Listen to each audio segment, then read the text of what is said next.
চুরি হওয়া $81 মিলিয়ন উদ্ধারই হবে প্রধান কাজ, দায়িত্ব নেয়ার পর বললেন নতুন গভর্নর। ব্যাংক থেকে যেটা বের হয়ে গেছে এবং যেটা বর্তমানে ফিলিপাইন্সে যেটা এখন অনেক প্রক্রিয়ার মধ্যে আছে, সেটা আমাদের রিকভারি করাটাই আমাদের 1 নম্বর প্রায়োরিটি। এটা যেন ভবিষ্যতে কোনো এটার পুনরাবৃত্তি না হয়।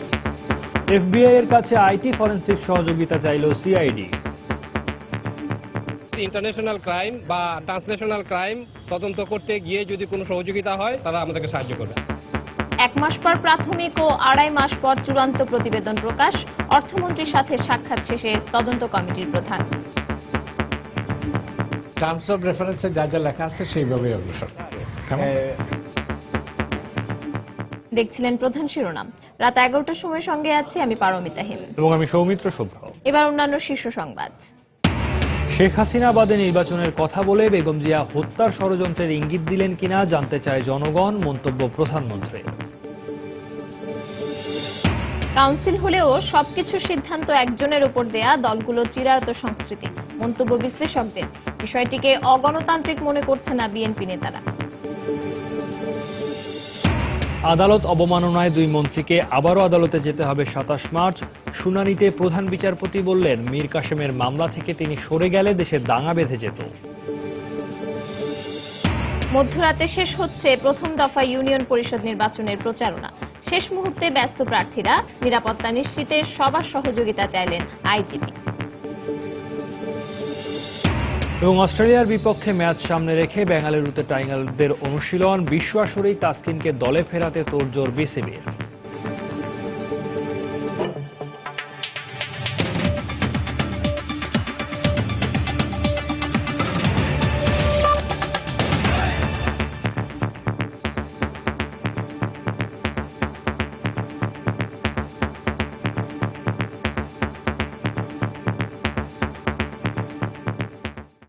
বাংলাদেশ ব্যাংকের রিজার্ভ থেকে ফিলিপিন্সে পাচার হওয়া অর্থ ফিরিয়ে আনাই হবে প্রধান কাজ। আনুষ্ঠানিকভাবে দায়িত্ব নিয়ে একথা জানিয়েছেন কেন্দ্রীয় ব্যাংকের নতুন গভর্নর ফজলে কবির। সরকার গঠিত তদন্ত কমিটির সুপারিশ অনুযায়ী এ বিষয়ে পরবর্তী সিদ্ধান্ত নেওয়া হবে বলেও জানান তিনি। বেলা 12:15টার দিকে বাংলাদেশ ব্যাংক কার্যালয়ে যান নবনিযুক্ত গভর্নর ফজলে কবির। সেখানে তাকে স্বাগত জানান বাংলাদেশ ব্যাংকের ঊর্ধ্বতন কর্মকর্তারা। এরপর গভর্নর হিসেবে আনুষ্ঠানিকভাবে দায়িত্ব গ্রহণ করেন তিনি। কাজে যোগদানের পর বর্তমান পরিস্থিতিতে নিজের প্রধান দায়িত্ব ও লক্ষ্য সম্পর্কে সাংবাদিকদের অবগত করেন ফজলে কবির। বাইরে আমাদের যে ব্যাংক থেকে যেটা বের হয়ে গেছে এবং যেটা বর্তমানে ফিলিপাইন্সে যেটা এখন অনেক প্রক্রিয়ার মধ্যে আছে, সেটা আমাদের রিকভারি করাটাই আমাদের 1 নম্বর প্রায়োরিটি। এবং তারপরে আমরা এটা যেন ভবিষ্যতে কোনো এটার পুনরাবৃত্তি না হয়, এটার নন রেকারেন্সের জন্য আমাদের কি কি ব্যবস্থা নিতে হবে, বিশেষ করে আইটি নিরাপত্তা ব্যবস্থা, সেগুলো আমরা দেখব। সেগুলো আমরা প্রায়োরিটি দিচ্ছি। ডক্টর মোহাম্মদ ফরাসুদ্দিন স্যারের নেতৃত্বে যে কমিটি গঠন করা হয়েছে, তাদের রিপোর্ট পাওয়ার পর তাদের সুনির্দিষ্ট প্রস্তাব আমাদের আসবে, সুপারিশ আসবে। তাদের টিওআর এর মধ্যে সব ব্যবস্থা বলা আছে, সেই অনুযায়ী আমরা করব। পরে $10 কোটি চুরির তদন্তের বিষয়ে বাংলাদেশ ব্যাংকের কাজের অগ্রগতি ও ভূমিকা নিয়ে নিজেদের অবস্থান তুলে ধরেন ব্যাংকের মুখপাত্র শুভঙ্কর সাহা। রাকেশ আস্তানার সাথে যে আমাদের যে চুক্তি বা যে প্রকল্প আছে, সেই প্রকল্প তো অব্যাহত আছে। সুতরাং সেইভাবেই বাকি সবকিছু এবং সমস্ত পর্যালোচনা করে পরবর্তীতে যখন যেমনটি দরকার সেই ব্যবস্থা নেওয়া হবে। কেন্দ্রীয় ব্যাংকের গভর্নর হিসেবে যোগদান করার আগে সকাল 10:30টায় সোনালী ব্যাংকের বোর্ড সভায় ব্যাংকের পরিচালনা পর্ষদ ও চেয়ারম্যানের পদ থেকে অব্যাহতি নেন ফজলে কবির। ডক্টর আতিউর রহমানের পদত্যাগের পর গত 15ই মার্চ নতুন গভর্নর হিসেবে সোনালী ব্যাংকের চেয়ারম্যান ও সাবেক সচিব ফজলে কবিরের নাম ঘোষণা করেন অর্থমন্ত্রী আবুল মাল আব্দুল মুহিত। নাজিয়া শাকুর, সময় সংবাদ, ঢাকা। বাংলাদেশ ব্যাংকের রিজার্ভের টাকা চুরির রহস্য উদ্ঘাটন করে আগামী 30 দিনের মধ্যে প্রাথমিক রিপোর্ট এবং 75 দিনের মধ্যে পূর্ণাঙ্গ রিপোর্ট দেবে তদন্ত কমিটি। অর্থমন্ত্রীর সঙ্গে সাক্ষাৎ শেষে এই কথা জানিয়েছেন তদন্ত কমিটির প্রধান ডক্টর ফরাসউদ্দিন। এ সময় ডক্টর ফরাসউদ্দিনের সঙ্গে ছিলেন কমিটির অন্য 2 সদস্য গোকুল চাঁদ দাস ও ডক্টর মোহাম্মদ কায়কোবাদ। এদিকে চুরির ঘটনায় হ্যাকারদের উৎস খুঁজে পেতে এফবিআই এর কাছে আইটি ফরেনসিক সহযোগিতা চেয়েছে সিআইডি। রোববার দুপুরে মার্কিন তদন্ত সংস্থা এফবিআইয়ের একজন সদস্য সিআইডির কর্মকর্তাদের সঙ্গে প্রায় ঘণ্টা দেড়েক বৈঠক করেন। বৈঠক শেষে সিআইডি কর্মকর্তারা জানান, হ্যাকারদের উৎস খুঁজে বের করা সহ চুরি যাওয়া টাকা উদ্ধারে এফবিআইয়ের সহযোগিতা চাওয়া হয়েছে। এ সময় ভবিষ্যতে বাংলাদেশ ব্যাংকের মতো অর্থ চুরির ঘটনা ঠেকাতে একসঙ্গে কাজ করার সম্মতি জানায় সিআইডি ও এফবিআই। আইটি ফরেনসিক ইস্যুতে যে এক্স্যাক্টলি কোন কম্পিউটার থেকে হ্যাকিংটা কাজ করেছে সেটাকে চিহ্নিত করে দেশের আইপি অ্যাড্রেসকে ধরে ক্রিমিনালকে হ্যাকারকে আইডেন্টিফাই করার চেষ্টা করা, সেখানে তারা আমাদেরকে সাহায্য করতে পারবে, আমরা তাদেরকে সহায়তা করতে পারি। এটা একটা ইস্যু। আরেকটা হচ্ছে মানিটা যেখানে পৌঁছে গেছে আলটিমেট আর ফাইনাল বেনিফিশিয়ারিতে, তাকে ব্যাকট্র্যাক করে আদার স্টেক হোল্ডার যারা, তাদেরকে আমরা কিভাবে চিহ্নিত করতে পারি। ওনারা আমাদেরকে যেটা বলছে যে আপনাদের ইন্টারন্যাশনাল ক্রাইম বা ট্রান্সনেশনাল ক্রাইম তদন্ত করতে গিয়ে যদি কোনো সহযোগিতা হয় সেই ক্ষেত্রে আপনারা আমাদের কাছে যদি বলেন তারা আমাদেরকে সাহায্য করবে। আমরাও বলছি যে যখনই আমরা প্রবলেম ফেস করবো আমরা ওনাদেরকে জানাবো। এদিকে রোববার বিকেলে 3 সদস্যের প্রতিনিধি দল অর্থমন্ত্রীর হেয়ার রোডের বাসায় তার সঙ্গে দেখা করতে যান। মূলত তদন্ত কাজ কিভাবে পরিচালনা হবে সে সম্পর্কে আলোচনা করতেই এই সাক্ষাৎ বলে জানা গেছে। বৈঠক শেষে ডক্টর ফরাসউদ্দিন জানিয়েছেন, আগামী 30 দিন তিনি এ বিষয়ে কোনো কথা বলবেন না। আজকে মাত্র সূচনা করলাম অর্থমন্ত্রী মহোদয়ের সঙ্গে কথা বলে। আমি তো আগেও বলেছি যে এটা দেশের স্বার্থে, তদন্তের স্বার্থে আগামী 30 দিন আপনাদের সঙ্গে দুঃখিত কথা বলা সম্ভব হবে না। টার্মস অফ রেফারেন্সে যা যা লেখা আছে সেইভাবেই অগ্রসর। স্যার, এইটার সাবস্টেন্সের ব্যাপারে কোনো কথা বলা যাবে না, বললে তদন্তটা ব্যাহত হবে, তদন্তের কাজ ভিন্ন পথে চলে যাবে। কমিটিতে কি আপনারা কি স্যার আরো লোক চেয়েছেন কিনা বা আরো মনে করছেন কিনা যে দরকার? আপাতত মনে করছেন। অর্থমন্ত্রী আবুল মাল আব্দুল মুহিতের সঙ্গে সরকার গঠিত তদন্ত কমিটির এটি ছিল প্রথম বৈঠক। এজি মাহমুদ, সময় সংবাদ, ঢাকা। প্রধানমন্ত্রী শেখ হাসিনা বলেছেন, শেখ হাসিনাকে বাদ দিয়ে নির্বাচনের কথা বলে বেগম জিয়া হত্যার ষড়যন্ত্রের ইঙ্গিত দিলেন কিনা জানতে চায় দেশের জনগণ। কারণ গ্রেনেড হামলার আগেও এ ধরনের বক্তব্য শুনেছিল দেশবাসী। গণভবনে আওয়ামী লীগের কার্যনির্বাহী কমিটির সভায় তিনি এ মন্তব্য করেন। প্রধানমন্ত্রী এ সময় বলেন, আওয়ামী লীগের আমলেই গণতন্ত্র সুসংহত হয়েছে। ঠিক 21 আগস্ট গ্রেনেড হামলার আগে কেউ যদি একটু খালেদা জিয়ার বক্তৃতা স্মরণ করেন বা তার দলের নেতাদের বক্তৃতা স্মরণ করেন, শুনবেন, তখনও কিন্তু তারা আমাকে এমন সমস্ত কথা তারা বলেছে, 15 আগস্টে যেভাবে আমার বাবাকে হত্যা করেছে ওইভাবে আমাকে হত্যা করা হবে, আর রাজনীতি করতে পারবো না। আমি দেশবাসীকে স্মরণ করাতে চাই যে এই যে তার বক্তব্যে সে কি বোঝাতে চেয়েছিল। এবারেও তাদের কনফারেন্স হলো, সেখানেও দেখলাম, পত্রিকায় পড়লাম তিনি হাসিনাবিহীন নির্বাচন করবে। তার মানে হয়তো আরো কিছু একটা ষড়যন্ত্র পাকাচ্ছে সে, কারণ আর তো কোনো পথ তার নেই। তার একটাই, সবসময় একটা পথই দেখে। কারণ বাংলাদেশে তো মানুষ সারা জীবন আন্দোলন দেখে থেকে অভ্যস্ত, কিন্তু এই আন্দোলন কেউ দেখেনি যে জ্যান্ত মানুষগুলিকে পুড়িয়ে পুড়িয়ে মারা। সেদিন বক্তৃতা পড়লাম, বিএনপি নেত্রী বলেছেন তার আন্দোলন নাকি ঢাকার বাইরে খুব সফল হয়েছে। অর্থাৎ ঢাকার বাইরে সে অনেক মানুষ পুড়িয়ে মারতে পেরেছে, তাতেই তার তৃপ্তি যে সে ঢাকার বাইরে বহু মানুষকে পুড়িয়ে মারতে পেরেছে, মানুষ হত্যা করতে পেরেছে। কারণ তার আন্দোলন তো আর কিছু ছিল না, মানুষ পোড়ানো ছাড়া। বাংলাদেশে 15-16টা জেলায় সে এই তাণ্ডবটা সে চালিয়েছে, এবং তার এই যে মানুষ পুড়িয়ে মেরে তিনি তৃপ্তির ঢেকুর দিচ্ছেন। এদিকে কার্যনির্বাহী কমিটির সভায় সিদ্ধান্ত হয় আওয়ামী লীগের পরবর্তী জাতীয় কাউন্সিল 28শে মার্চের পরিবর্তে 10 জুলাই অনুষ্ঠিত হবে। ষষ্ঠ জাতীয় কাউন্সিলে স্থায়ী কমিটি ও নির্বাহী কমিটি গঠনে বিএনপি চেয়ারপারসন বেগম খালেদা জিয়াকে একক কর্তৃত্ব দেওয়া হলেও বিষয়টিকে অগণতান্ত্রিক মনে করেন না দলের শীর্ষ নেতারা। রাজনৈতিক বিশ্লেষকরাও বিষয়টিকে এদেশের রাজনৈতিক দলগুলোর চিরায়ত চর্চার অংশ হিসেবেই দেখছেন। এছাড়া এই কাউন্সিলকে আগামী নির্বাচনে বিএনপির অংশগ্রহণের ক্ষেত্র প্রস্তুতের ধাপ হিসেবেও দেখছেন তারা। সালাউদ্দিন সুমনের রিপোর্ট। 6 বছর পর শনিবার জাঁকজমকপূর্ণভাবে রাজধানীতে অনুষ্ঠিত হল বিএনপির ষষ্ঠ জাতীয় কাউন্সিল। প্রথম অধিবেশনের উদ্বোধনী অনুষ্ঠানে দেয়া বক্তব্যে সামনের দিনগুলোতে দলের পাশাপাশি দেশকে এগিয়ে নেওয়ার প্রত্যয় ব্যক্ত করেন দলীয় চেয়ারপারসন বেগম খালেদা জিয়া। বিকেলে শুরু হওয়া দ্বিতীয় অধিবেশনের শেষ ভাগে দলের গঠনতন্ত্র সংশোধন করা হলেও ঘোষণা করা হয়নি কোনো কমিটি। কাউন্সিলরদের সম্মতিক্রমে কমিটি গঠনে সর্বময় ক্ষমতা অর্পণ করা হয় বেগম জিয়ার হাতে।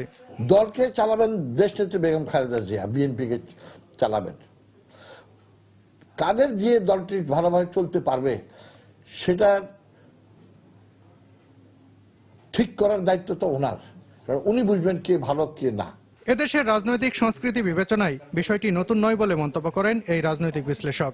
উন্নত বিশ্বের গণতান্ত্রিক সংস্কৃতির সাথে আমাদের দেশের গণতান্ত্রিক সংস্কৃতিকে এক কাতারে মেলানো যাবে না। দলের সভানেত্রী বা চেয়ারপারসনকে এ ধরনের দায়িত্ব দেওয়া কোনো নতুন ঘটনা নয়, এবং আওয়ামী লীগের ক্ষেত্রেও আমরা দেখেছি, আওয়ামী লীগের ক্ষেত্রেও একইভাবে মাননীয় প্রধানমন্ত্রীকে দায়িত্ব দেওয়া হয়েছিল। বিএনপি নেতারা বলছেন কাউন্সিলের মাধ্যমে গণতান্ত্রিক পথে আন্দোলনের দিক নির্দেশনা পেয়েছেন তারা, আর বিশ্লেষকরা বলছেন এর মাধ্যমে নির্বাচনে যাওয়ার প্রস্তুতি নেওয়ার ইঙ্গিত দিয়েছেন বিএনপি। ক্ষমতা যাওয়ার জন্য শান্তিপূর্ণ পথে গণতান্ত্রিক পন্থায় সেটা স্ট্র্যাটেজি বা রণকৌশল এই কাউন্সিলের মাধ্যমে সবাই আমরা পেয়েছি। এই যে কাউন্সিল, এটা একটা পথ করে দিয়েছে বিএনপিকে একটি সুসংগঠিত রাজনৈতিক দলে আরো নিজের অবস্থানকে শক্তিশালী করতে, এবং সেই সাথে 2019 সালের যে নির্বাচন, এই নির্বাচনের একটি ক্ষেত্র তৈরি করতে। কাউন্সিলে ঘোষিত ভিশন 2030 সহ অন্যান্য পরিকল্পনা আরো পরিষ্কার করা প্রয়োজন বলেও মন্তব্য করেন এই বিশ্লেষক। তাই হয়ে থাকে। সালাউদ্দিন সুমন, সময় সংবাদ, ঢাকা। বিএনপি চেয়ারপারসন বেগম খালেদা জিয়ার সাথে কাউন্সিল পরবর্তী সৌজন্য সাক্ষাৎ করেছেন বিদেশি অতিথিরা। বিএনপির কাউন্সিলে যোগদান করতেই তারা এদেশে আসেন। বিকেলে চেয়ারপারসনের গুলশান বাসভবনে সাক্ষাৎ হয়। সেখানে উপস্থিত 4 বিদেশির মধ্যে 2জন ব্রিটিশ এমপি রয়েছেন এবং বাকি 2জন মার্কিন যুক্তরাষ্ট্রের। এ সময় বিএনপির ভারপ্রাপ্ত মহাসচিব মির্জা ফখরুল ইসলাম আলমগীর ছাড়াও উপস্থিত ছিলেন চেয়ারপারসনের উপদেষ্টা রিয়াজ রহমান ও আমির খসরু মাহমুদ চৌধুরী। এতে কাউন্সিল পরবর্তী বিএনপি রাজনীতি ও দেশের চলমান অবস্থা নিয়ে আলোচনা হয় বলে জানা গেছে।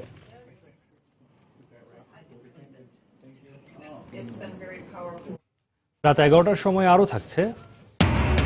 দীর্ঘদিন ব্রেন ক্যান্সারে ভুগে চলে গেলেন জনপ্রিয় চিত্রনায়িকা দীপি। অভিনয় দিয়ে বেঁচে থাকবেন দর্শক হৃদয়।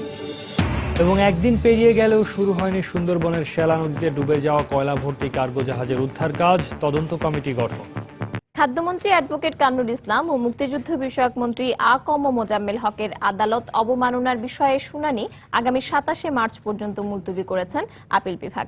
সকালে প্রধান বিচারপতি এস.কে সিনহার নেতৃত্বে আপিল বিভাগের 7 সদস্যের পূর্ণাঙ্গ বেঞ্চ এ আদেশ দেন। এর আগে সকালে আপিল বিভাগের নির্দেশে আদালতে হাজির হন মুক্তিযুদ্ধ বিষয়ক মন্ত্রী ও খাদ্যমন্ত্রী।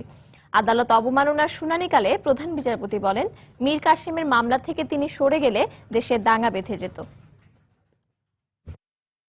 আলবদর নেতা মীর কাসেম আলীর রায়ের আগে প্রধান বিচারপতি সম্পর্কে খাদ্যমন্ত্রী ও মুক্তিযুদ্ধ বিষয়ক মন্ত্রীর বক্তব্যের ব্যাখ্যা জানতে চেয়েছিল আপিল বিভাগ। গত 14 মার্চ আদালতের নির্দেশে 2 মন্ত্রী নিজেদের বক্তব্যের জন্য নিঃশর্ত ক্ষমা চেয়ে আইনজীবীর মাধ্যমে লিখিত আবেদন করেন। রোববার সকালে সশরীরে আদালতে হাজির হয়ে আবারও নিঃশর্ত ক্ষমা চান 2 মন্ত্রী। তখন আদালত খাদ্যমন্ত্রীর আবেদনটি যথাযথ না হওয়ার বিষয়টি জানালে পুনরায় আবেদন জানানোর জন্য সময় প্রার্থনা করেন তার আইনজীবীরা। পরে আসামি পক্ষের সময় আবেদন মঞ্জুর করে আগামী 27শে মার্চ শুনানির পরবর্তী দিন ধার্য করেন আদালত। ওই দিন এই 2 মন্ত্রীকে আবারও আদালতে হাজির হতে হবে। আদালত অবমাননার অভিযোগে সেই নোটিশের ভিত্তিতে আমাদের 2 মন্ত্রী জনাব কামরুল ইসলাম এবং জনাব আ.ক.ম মোজাম্মেল হক 2 জনেই উকিলের মাধ্যমে উপস্থিত হয়েছেন। সময়ের প্রার্থনা করেছি এবং কোর্ট আমাদেরকে আরো শুনানির জন্য, অধিকতর শুনানির জন্য আগামী 27/3/2016 তারিখ সকাল 9টার সময় দিন ধার্য করেছে। এদিন শুনানিতে প্রধান বিচারপতি বলেন, মীর কাসেম আলীর রায়ের আগের দিন তিনি আইনমন্ত্রীকে বলেছেন তাদের ওই মন্তব্যের জন্য প্রেস কনফারেন্স করে ক্ষমা চাইতে। আইনমন্ত্রী তাকে জানিয়েছেন প্রধানমন্ত্রী তো মন্ত্রিসভার বৈঠকে 2 মন্ত্রীকে এ নিয়ে বকাঝকাই করেছেন। প্রধান বিচারপতি আরো বলেন, মীর কাসেম আলীর মামলা থেকে সে সময় তিনি সরে গেলে দেশে দাঙ্গা বেঁধে যেত। প্রধান বিচারপতি বলেন, বিচার বিভাগ সংবিধানের অঙ্গ, সরকারের নয়। রায় হয় সংবিধানের আলোকে, এর কোনো ব্যত্যয় হয় না। যদিও প্রধান বিচারপতির এমন মন্তব্যের বিষয়ে কোনো বক্তব্য দিতে রাজি হননি অ্যাটর্নি জেনারেল। 27 তারিখে 2 জন মন্ত্রীর ভিতরে একজন নতুন করে আবার দরখাস্ত দেবেন। আদালতের সব কথা আমি মিডিয়ার সামনে তো রিপোর্ট করে, এটা আমার দায়িত্ব নয়, এটা আপনারা তো কোর্টে ছিলেন। যুদ্ধাপরাধী মীর কাসেম আলীর মামলার রায় নিয়ে সংশয় এবং প্রধান বিচারপতি সম্পর্কে মন্তব্য করায় গত 8 মার্চ খাদ্যমন্ত্রী ও মুক্তিযুদ্ধ বিষয়ক মন্ত্রীর বিরুদ্ধে আদালত অবমাননার রুল জারি করেছিল সুপ্রিম কোর্টের আপিল বিভাগ।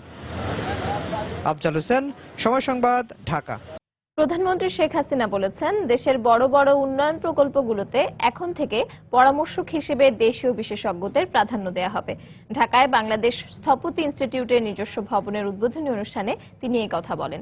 স্থাপনা নির্মাণে পরিবেশ বান্ধব ও দেশীয় সম্পদের সর্বোচ্চ ব্যবহারেরও তাগিদ দেন তিনি। কেউ বিদেশি টাকা দিলেই কনসালটেন্সি তাদের নিতে হবে কেন? আমার দেশে কি কনসালটেন্সি করার মতো যোগ্য লোক নাই নাকি? যে আমার দেশকে চিনে, জানে, এই মাটিকে চিনে, এই গাছপালা চিনে, এই আবহাওয়ার সাথে, তাদেরকে আমরা দিতে চাই। প্রজেক্ট তো তৈরি করে আমাদেরই লোক, আবার দিকে ওটাই আবার অনুমোদন দিয়ে দেয়। কেন দেবে আমি বুঝি না।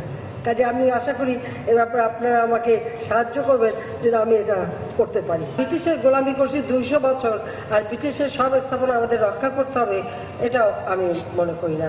হয়তো সিম্বলিক আমরা 2-4টে রাখতে পারি, বাকি ওগুলি ভেঙে ভেঙে আমাদের কিন্তু নতুনভাবে নতুন স্থাপনা হবে, নতুন আমাদের আর্কিটেকচার করবেন, নতুন চিন্তা ভাবনা দিয়ে আধুনিক প্রযুক্তিতে আধুনিকভাবে তৈরি করতে হবে। আসন্ন হজ মৌসুমে হজযাত্রীদের জন্য হজ সিস্টেমের আওতায় প্রাক নিবন্ধন কার্যক্রমের উদ্বোধন হয়েছে আজ। সচিবালয়ে ধর্মমন্ত্রী অধ্যক্ষ মতিউর রহমান এই কার্যক্রমের উদ্বোধন করে বলেন, এবছর 1,01,758 জন হজ করতে পারবেন। 30 মে পর্যন্ত নিবন্ধন করা যাবে, তবে নির্ধারিত এ কোটা পূরণ হওয়ার পরই নিবন্ধন কার্যক্রম শেষ হবে বলে জানান মন্ত্রী। সৌদি কর্তৃপক্ষ হজ ব্যবস্থাপনায় হজ সিস্টেম চালু করেছে। হজ ব্যবস্থাপনাকে আরো সুন্দর, স্বচ্ছ ও হয়রানিমুক্ত করার লক্ষ্যে আমরা এবছর প্রাক নিবন্ধন পদ্ধতি চালু করতে যাচ্ছি। হজযাত্রীরা আল্লাহর মেহমান, তাদের ব্যবস্থাপনার দায়িত্বটি আমাদের জন্য অত্যন্ত গুরুত্বপূর্ণ। হজ ব্যবস্থাপনার ক্ষেত্রে কোন প্রকার অনিয়ম দেখা গেলে তাদেরকে কঠিন শাস্তির মুখোমুখি হইতেই হবে। চলে গেলেন চিত্রনায়িকা পারভিন সুলতানা দিতি। ক্যান্সারে আক্রান্ত হয়ে চিকিৎসাধীন অবস্থায় রাজধানীর একটি হাসপাতালে শেষ নিঃশ্বাস ত্যাগ করেন 80-র দশকে পর্দা কাঁপানো এই অভিনেত্রী। এর আগে 3 মাস ভারতের মাদ্রাজ ইনস্টিটিউট অফ অর্থোপেডিক্স হাসপাতালে ভর্তি ছিলেন তিনি। মৃত্যুকালে তার বয়স হয়েছিল 56 বছর।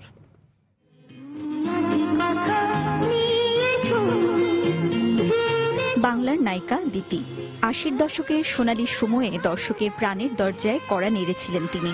কথা দিয়েছিলেন রূপালী পর্দায় রেখে যাবেন সুন্দর কিছু কাজ। নারায়ণগঞ্জের সোনারগাঁয়ের মেয়ে দিতি, জন্ম 1960-এ।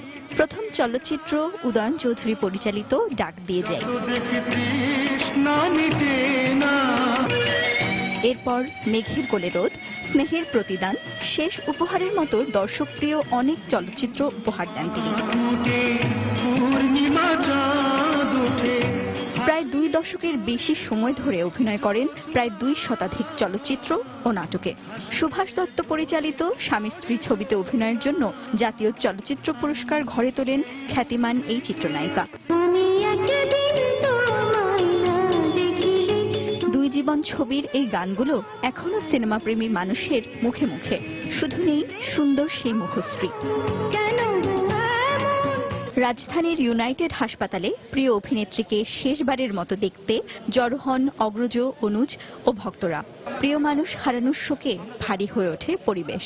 ও ওদিন ইন্ডিয়া থেকে এসছে, ওদিন ও কথা বলতে পারছে, ও চিনতে পেরেছে আমাকে। তো আমাকে ও মুখের কাছে নিয়ে সারাটা মুখে চুমু দিল। তো দিতি এইভাবে ছেড়ে চলে যাবে ভাবতে পারি না। আমি দোয়া করি ওর বাচ্চারা যেন সহজভাবে সুন্দরভাবে চলতে পারে। দিদির সাথে আমার কাজ যত না হয়েছে তার চেয়ে বেশি ব্যক্তিগত সম্পর্কের জায়গাটা অনেক সুদৃঢ় ছিল। আমি তার আত্মার শান্তি কামনা করছি।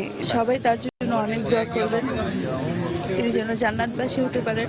খুবই ভালো একজন মানুষ ছিলেন। কয়েক দফা জানাজা শেষে নারায়ণগঞ্জের সোনারগাঁয়ে পারিবারিক কবরস্থানে সোমবার তাকে দাফন করা হবে। তবে নায়িকা দিতি বেঁচে রইবেন দর্শকের মনে উজ্জ্বল এক নক্ষত্র হয়ে। সান্টিদা ইসলাম, সময় সংবাদ।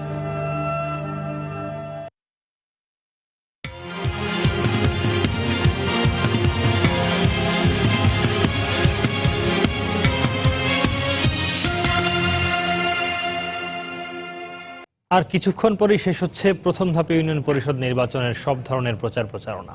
শেষ মুহূর্তের প্রচারণায় ব্যস্ত সময় পার করছেন প্রার্থীরা।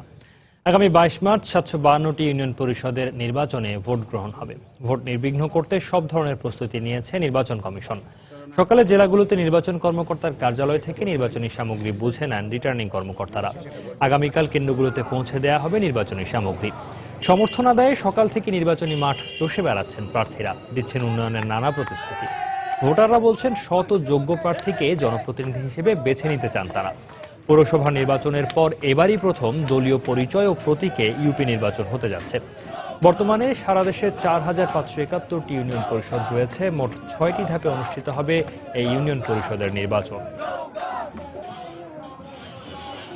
কক্সবাজারে পৌরসভা নির্বাচনকে কেন্দ্র করে আওয়ামী লীগ ও স্বতন্ত্র প্রার্থীর কর্মী সমর্থকদের মধ্যে দফায় দফায় সংঘর্ষ হয়েছে। এ ঘটনায় গুলিবিদ্ধ সহ আহত হয়েছেন অন্তত 20 জন। পুলিশ জানায়, মহেশখালী পৌরসভা নির্বাচনে ভোট গ্রহণ শেষে মহেশখালী কলেজ ও ঘোনাপাড়া মাদ্রাসা কেন্দ্র সহ বেশ কয়েকটি কেন্দ্রের সামনে আওয়ামী লীগ ও স্বতন্ত্র মেয়র প্রার্থীর কর্মী সমর্থকরা আধিপত্য বিস্তারের চেষ্টা করে। এর এক পর্যায়ে লাঠিসোঁটা ও অস্ত্রশস্ত্র নিয়ে উভয় পক্ষ সংঘর্ষে জড়িয়ে পড়ে। এ ঘটনায় গুলিবিদ্ধ সহ আহত হন অন্তত 20 জন। তাদেরকে উদ্ধার করে স্থানীয় স্বাস্থ্য কেন্দ্র ও কক্সবাজার সদর হাসপাতালে ভর্তি করা হয়। পরিস্থিতি নিয়ন্ত্রণে আনতে রাবার বুলেট ও টিয়ার শেল নিক্ষেপ করে পুলিশ।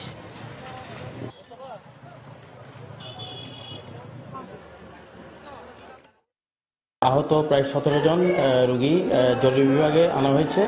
তার মধ্যে আমরা 16 জন রোগীকে আমরা ভর্তি করিয়েছি, একজনকে প্রাথমিক চিকিৎসা দিয়ে ছেড়ে দেওয়া হয়েছে। তার মধ্যে 2-1 জনের অবস্থা আশঙ্কাজনক।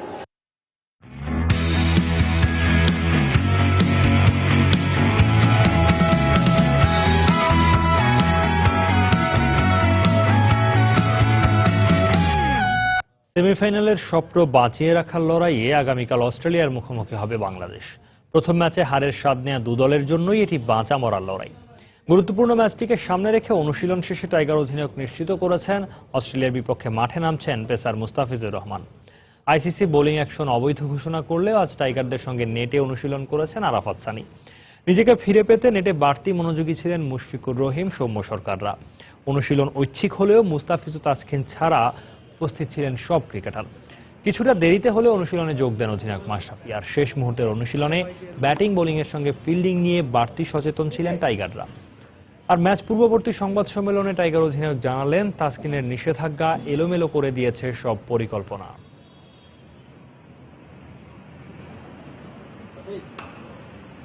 ব্রিটেনের নিরাপত্তা সংস্থা রেড লাইন এভিয়েশনকে শাহজালাল আন্তর্জাতিক বিমানবন্দরের নিরাপত্তার দায়িত্ব দেওয়া হয়েছে। দুপুরে সরকারি ক্রয় সংক্রান্ত মন্ত্রিসভার কমিটিতে ব্রিটিশ কোম্পানিটিকে দায়িত্ব দেওয়ার প্রস্তাব অনুমোদনের পর সাংবাদিকদের এ তথ্য জানান বাণিজ্যমন্ত্রী তোফায়েল আহমেদ।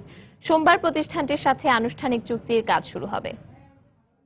73 কোটি 25 লক্ষ টাকা এই প্রস্তাবটা আমরা অনুমোদন করেছি। কোম্পানির নাম হলো red line aviation security limited. এই কোম্পানির সাথে আমরা চুক্তিবদ্ধ হতে যাচ্ছি এবং আমরা আশা করি যে আজকে এখন আমাদের মাননীয় মন্ত্রী শ্রদ্ধেয় রাশেদ খান ম্যাডাম তিনি ব্রিটিশ হাইকমিশনের মিটিং করবেন। তারপরে তো কাল থেকে কার্যক্রম শুরু হবে। যখন কাজটা শুরু হবে, বিমানবন্দরে যে আপাতত যে সংকট দেখা দিয়েছিল সেটা নিরসন হলো। এখানে আর সংকট থাকবে না। রাত 11টার সময় আরো থাকছে। খারাপ আবহাওয়ার কারণেই বিধ্বস্ত হয় ফ্লাই দুবাইয়ের বিমানটি। ব্ল্যাক বক্স উদ্ধার, নিহতদের স্মরণে সেন্ট পিটার্সবার্গে প্রার্থনা অনুষ্ঠান। একদিন পরও উদ্ধার কাজ শুরু হয়নি সুন্দরবনের শ্যালা নদীতে ডুবে যাওয়া কয়লাবাহী কার্গো জাহাজের। বিআইডব্লিউটিএ জানিয়েছে জাহাজটি আনুমানিক 30 ফুট গভীরে তলিয়ে গেছে। এদিকে ঘটনার তদন্তে 4 সদস্যের একটি কমিটি গঠন করা হয়েছে। সুন্দরবন থেকে ফিরে বিস্তারিত তরিকুল ইসলামের রিপোর্টে। শনিবার সকালে চট্টগ্রাম থেকে 1235 মেট্রিক টন কয়লা নিয়ে যশোরের নওয়াপাড়া যাচ্ছিল এমভি সি হর্স 1 নামে একটি কার্গো জাহাজ। বিকেল 5টার দিকে চাঁদপাই রেঞ্জের তাম্বুলবুনিয়া এলাকার শ্যালা নদীতে একটি ডুবন্ত জাহাজের মাস্তুলের সঙ্গে ধাক্কা লেগে জাহাজটি ডুবে যায়। এ সময় কার্গো জাহাজটির 12 নাবিক সাঁতরে তীরে উঠে আসে। তবে জাহাজটি উদ্ধারে এখনো কাজ শুরু করতে পারেনি সংশ্লিষ্ট কর্তৃপক্ষ। আমাদের একটা টিমকে এখানে পাঠাই এবং সেই সাথে আমরা খুলনা থেকেও এসে এটাকে আইডেন্টিফাই করি। 30 ফুট পানির নিচে এই কার্গোটি অবস্থান আছে। খুলনায় কোনো উদ্ধার ইউনিট নেই, এটা আছে বরিশাল এবং আপনার নারায়ণগঞ্জ বড় ইউনিট। আমরা ঢাকাকে জানাবো, জানালে পরে ঢাকা থেকে সিদ্ধান্ত হবে যে আসলে আমাদের উদ্ধার ইউনিট দিয়ে এটাকে উদ্ধার করা সম্ভব হবে কি হবে না। এদিকে রোববার সকালে ঘটনাস্থল পরিদর্শন করেন অতিরিক্ত জেলা প্রশাসক ও ঘটনা তদন্তে গঠিত কমিটির সদস্যরা। দুর্ঘটনা তো মূলত নাবিকদের অদক্ষতা বা নাবিকদের অসতর্কতার কারণে হয়ে থাকে। মেরিন ডিপার্টমেন্ট আছে, তারা ব্যবস্থা নেবেন এবং জেলা প্রশাসন উদ্যোগ নিচ্ছে না এই কথা ঠিক না। জেলা প্রশাসন ঊর্ধ্বতন কর্তৃপক্ষকে জানিয়েছেন। অবশ্য এই ঘটনায় জাহাজ মালিকের বিরুদ্ধে ব্যবস্থা নেওয়ার কথা জানিয়েছে বন বিভাগ। আমরা উদ্ধারের জন্য মালিক পক্ষের সাথে যোগাযোগ করছি, তারা হয়তো ইতিমধ্যে উদ্যোগ নেবেন, না হলে আমরা আইনগত অ্যাকশনে যাব। আর এটাতে কি ধরনের কয়লা আছে ওটারও আমরা স্যাম্পল কালেকশন করার চেষ্টা করছি। এর আগে 2014 সালের 9 ডিসেম্বর সুন্দরবনের শ্যালা নদীতে ফার্নেস তেল বোঝাই একটি ট্যাঙ্কার জাহাজ ডুবে যায়। এছাড়া 2015 সালে কয়লা বোঝাই এবং ক্লিংকার বোঝাই দুটি কার্গো জাহাজ ডুবির ঘটনা ঘটে। প্রতিটি ঘটনায় তদন্ত কমিটি গঠিত হলেও কোনো উদ্যোগই দৃশ্যমান হয়নি। বিশেষজ্ঞরা বলছেন, এ ধরনের দুর্ঘটনা বন্ধ করা না গেলে সবচেয়ে বড় ক্ষতির শিকার হবে নয়নাভিরাম সুন্দরবনের জীববৈচিত্র্য। সুন্দরবনের শালা নদী থেকে তরিকুল ইসলাম, সময় সংবাদ। রাজধানীর উত্তরবাড্ডায় বিকাশের এক ডিস্ট্রিবিউটরকে গুলি করে হত্যা করেছে দুর্বৃত্তরা। এ সময় তার সঙ্গে থাকা 1,20,000 টাকা নিয়ে পালিয়ে যায় তারা। রোববার দুপুরে এই ঘটনা ঘটে। গুলির পরপরই স্থানীয় লোকজন বিকাশের ওই কর্মীকে কুর্মিটোলা হাসপাতালে নিয়ে গেলে চিকিৎসক মৃত ঘোষণা করেন। পুলিশ ও স্থানীয়রা জানান, দুপুরে মাহবুব মৃধা নামে ওই ব্যক্তি তার এক সঙ্গী সহ বিকাশের এজেন্টদের কাছে টাকা পৌঁছে দেওয়ার কাজে বের হন।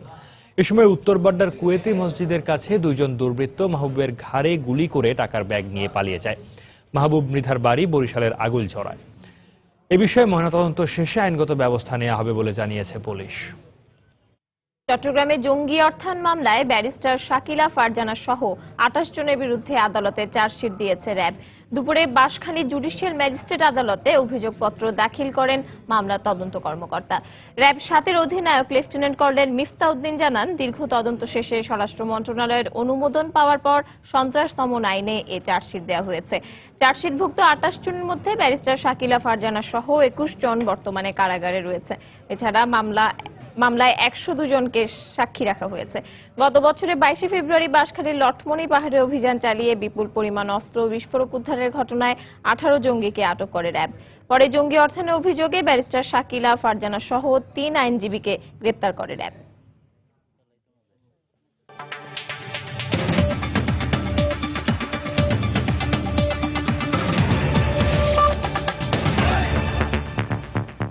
রাশিয়ার দক্ষিণাঞ্চলীয় রোস্তভ অন ডনে বিধ্বস্ত ফ্লাই দুবাইয়ে যাত্রীবাহী বিমানটির ব্ল্যাক বক্স উদ্ধার করে তদন্তের জন্য মস্কোতে পাঠানো হয়েছে। রোববার রাশিয়ার পরিবহন মন্ত্রী মাক্সিম সোকলভ এ কথা জানান। নিহত যাত্রী ও ক্রুদের মরদেহ উদ্ধার ও তাদের পরিচয় জানতে জোর তৎপরতা চালাচ্ছে দেশটি। দুর্ঘটনার জন্য ঝোড়ো হাওয়া ও আলোর স্বল্পতায় রানওয়ে স্পষ্ট দেখতে না পাবার বিষয়টিকে দায়ী করেছেন তদন্তকারীরা। নিহতদের স্মরণে রোস্তভ ও সেন্ট পিটার্সবার্গে শ্রদ্ধা জানিয়েছেন স্বজন ও শুভাকাঙ্ক্ষীরা।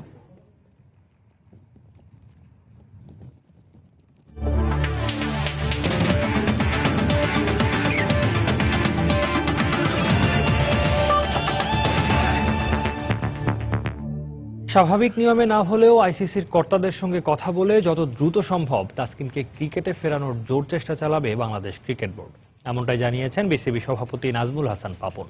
তাসকিনের নিষেধাজ্ঞার বিষয়টি নিয়ে এরই মধ্যে আইসিসি চেয়ারম্যান শশাঙ্ক মনোহর আর প্রধান নির্বাহী ডেভ রিচার্ডসনের সঙ্গে আলোচনা করেছেন পাপন। সম্ভব হলে ওয়ার্ল্ড টি-20তে তাসকিনকে ফেরাতে শেষ চেষ্টা চালাবেন বলেও জানান বিসিবি সভাপতি। তাসকিন সানির বোলিং অ্যাকশন অবৈধ। আইসিসির এমন ঘোষণা এলোমেলো করে দিয়েছে টিম বাংলাদেশের সব পরিকল্পনা, ভেঙে দিয়েছে দেশের কোটি ক্রিকেট ভক্তের মন। বসে নেই বিসিবিও। বিশেষ করে তাসকিনের নিষেধাজ্ঞার বিষয়টি নিয়ে এরই মধ্যে আইসিসির সর্বোচ্চ কর্তাদের সাথেও কথা বলেছেন বোর্ড সভাপতি নাজমুল হাসান। আমাদের দুটো প্লেয়ার নিয়ে বলেছে, এখানে আমাদের একটা ব্যাপারে আমরা এখন পর্যন্ত পুরোপুরি কনভিন্স না, হুইচ ইজ তাসকিন। এইটা নিয়ে আইসিসি চেয়ারম্যানের সাথে আমি নিজে কথা বলেছি, আইসিসি সিওর সাথে আমি কথা বলেছি এবং আমার জানা মতে ওনারা অলরেডি লিগ্যাল একটা টিম নিয়ে এক্সপার্ট নিয়ে বসছেন এই আমাদের ইস্যুটা নিয়ে দেখার জন্য এবং আমরা উই হ্যাভ রিকোয়েস্টেড ইমিডিয়েটলি আমাকে রেসপন্ড করার জন্য এটা কি করা হচ্ছে। তো ওরা আমাকে জানিয়েছে যত তাড়াতাড়ি সম্ভব ওরা মিটিং শেষ করে আমাকে জানাবে। তাসকিনকে দ্রুত ক্রিকেটে ফেরাতে পারলে ওয়ার্ল্ড টি20তেই তাকে দলে পেতে সর্বোচ্চ চেষ্টা চালানোর প্রত্যয় বিসিবির। স্বাভাবিক নিয়মে না হলেও আইসিসির সাথে আলোচনা করে তাসকিনের নিষেধাজ্ঞা প্রত্যাহারের অন্য পথ খুঁজবে ক্রিকেট বোর্ড। নর্মাল প্রসিডিউরের বাইরে গিয়ে কিছু করা যায় কিনা সেটা চেষ্টা করছি, সেটা সর্বোচ্চ পর্যায়ে করা হয়েছে এবং আমরা মনে করি এর চেয়ে বেশি আসলে খুব একটা করার কিছু নেই।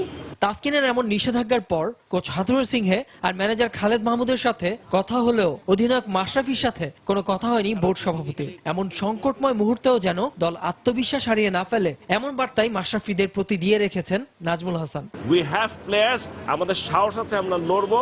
দে should only consider the game. এর বাইরে কোনো চিন্তা ভাবনা ওদের করা উচিত না। বাকি যে চিন্তা ভাবনা খেলোয়াড়দের নিয়ে ওর যে দুশ্চিন্তা আপনি যেটা কথা বলেন, লেট আস ডু ইট। ভবিষ্যতে তাসকিন সানিদের মতো পরিস্থিতিতে যাতে কাউকে না পড়তে হয় সেজন্য ঘরোয়া ক্রিকেটেও এখন থেকে বোলারদের অ্যাকশনের দিকে আরো বেশি নজর দেবে বিসিবি। নাসির সুলতান, সময়, ঢাকা।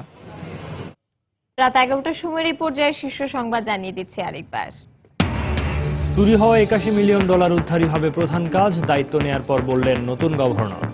এফবিআই এর কাছে আইটি ফরেনসিক সহযোগিতা চাইল সিআইডি। শেখ হাসিনা বাদে নির্বাচনের কথা বলে বেগম জিয়া হত্যার ষড়যন্ত্রের ইঙ্গিত দিলেন কিনা জানতে চায় জনগণ, মন্তব্য প্রধানমন্ত্রীর। কাউন্সিল হলেও সবকিছুর সিদ্ধান্ত একজনের ওপর দেয়া দলগুলোর চিরায়ত সংস্কৃতি, মন্তব্য বিশ্লেষকদের। বিষয়টিকে অগণতান্ত্রিক মনে করছেন না বিএনপি নেতারা। আদালত অবমাননায় 2 মন্ত্রীকে আবারও হাজিরা দিতে হবে 27 মার্চ। শুনানিতে প্রধান বিচারপতি বললেন, মীর কাসেমের মামলা থেকে তিনি সরে গেলে দেশে দাঙ্গা বেঁধে যেত। এবং অস্ট্রেলিয়ার বিপক্ষে ম্যাচ সামনে রেখে বেঙ্গালুরুতে টাইগারদের অনুশীলন, বিশ্ব আসরেই তাসকিনকে দলে ফেরাতে তোড়জোড় বিসিবির। দর্শক, এই ছিল রাত 11টার সময়। যে কোনো খবর পেতে ভিজিট করুন সময়নিউজ.tv আর সঙ্গে থাকুন সময়।